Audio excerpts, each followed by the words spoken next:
What's up, guys?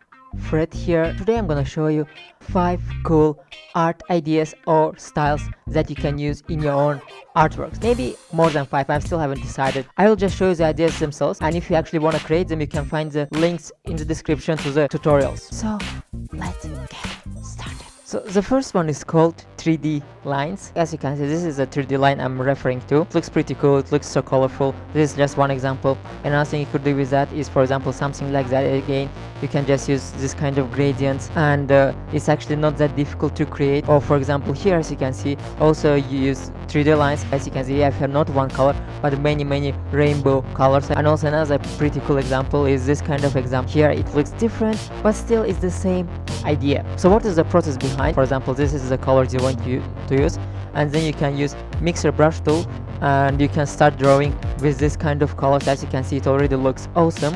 And as I said, this is not a detailed tutorial. If you wanted to learn how to create this, just check the links in the description. For example, what you could actually do is just take any image, and then if you just use this kind of path, you could tell Photoshop to stroke this path with mixer brush tool, for example. This looks cool, and then you could just turn on the image and boom, look, already looks nice, right? And then we can just do the same for the second eye. Next idea is gold rush. As you can see, for example, here we have her lying on the floor, and then we have different types of gold just flying out of her sunglasses. So this was created using brush tool and creating a custom brush that just has many different small circles or squares, I would say. So for example, we could just have something like that, and then we could just apply different type of golden patterns on it to make it look better or worse, and so on. So that's just basically the process behind. Another example is this one, which looks even better.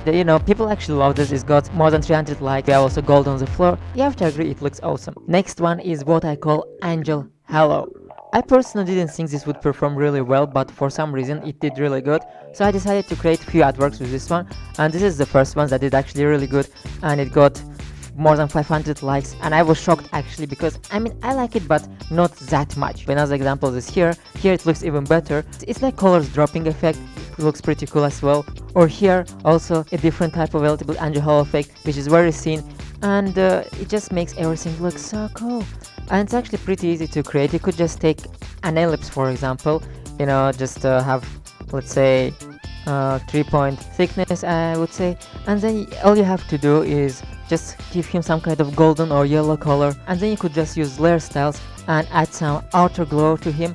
We need to change the color, for example, to something yellow,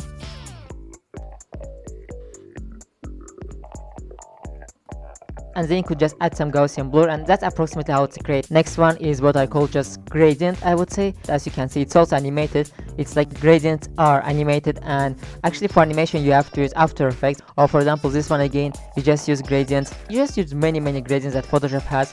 Or for example, this type of gradient, as you can see again, if you have many interesting colors that go well together, then it's going to look so good. And for that you can actually use the standard gradients that Photoshop has, which is actually this one.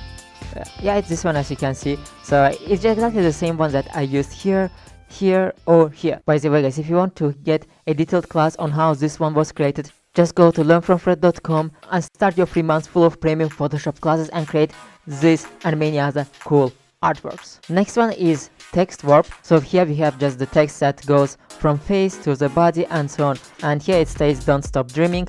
I don't know, at least I am in love with that artwork personally. Or for example, this one, another one I created also lately, but as you can see here, I made it even more difficult, and even I asked, can you read it, and one guy actually responded barely, and I said, well, that's what actually I was going for, so good job. And the way you actually do that is, first of all, you write the text, and then you go to edit and puppet warp.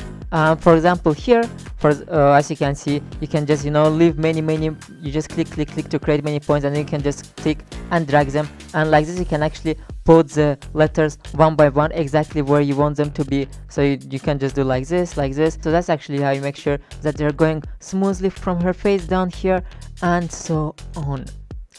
And that's it, guys. That's actually part number 1. I have actually more styles. I just decided to do it as an experiment to see whether it's going to go well, you're going to like it or not, and then see, maybe I'm gonna do the second part as well. And yeah, just make sure to leave a like and a comment. Let me actually know which one is your favorite one that I just showed you, or which one you have been using, or maybe you have some other suggestions. Anyway, guys, I hope you enjoyed this, and see you. Bye.